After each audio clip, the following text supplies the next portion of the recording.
21 जून 2025 को हरीश जब जेल से बाहर निकलता है तो उसे 17 जून का आया हुआ चंद्रिका का मैसेज मिलता है। उस मैसेज में मुझे लिखा होता है कि वो हरीश के साथ रहना चाहती है और घर वाले उसे दबाव बना रहे हैं, उसे जान से मारने की धमकी भी दे रहे हैं। इसे देखते हुए हरीश उसी दिन कोर्ट में पिटीशन फाइल करता है कि चंद्रिका के घर वाले चंद्रिका को जबरन उसे घर में रखे हुए हैं। इसकी सुनवाई अगले 27 तारीख को होने वाली थी। इस बीच 24 जून 2025 को चंद्रिका के पिता सेंधा, उसके चाचा शिवराम और उसके कजन नारंग, ये तीनों मिलकर उस पर आखिरी बार दबाव डालते हैं कि वे उसकी बात मान ले, लेकिन चंद्रिका अपने जिद पर अड़ी रहती है। तो उसी रात्रि उसके पिता सेधा उसके दूध में सोने की गोली मिला देते हैं।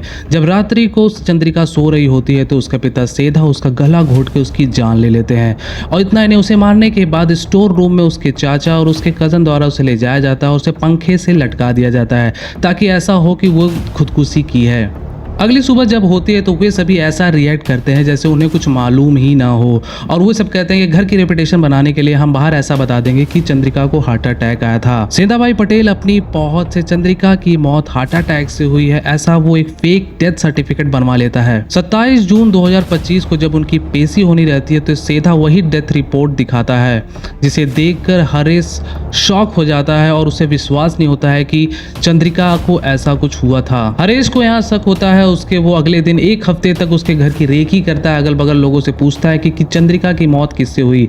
तो सभी कहते हैं कि चंद्रिका की मौत तो हार्ट अटैक से हुई है, लेकिन हरीश को अब भी विश्वास नहीं होता है। हरीश को उसके घर वालों पर शक होता है और दोबारा से वो अपने उस चैट के माध्यम से दोबारा उनके खिलाफ FIR दर्ज कराता है। पुलिस चंद्रिका के इंस्टाग्राम चैट के माध्यम से चंद्रिका के चाचा शिवराम और उसके कजन नारंग को हिरासत में लेती है।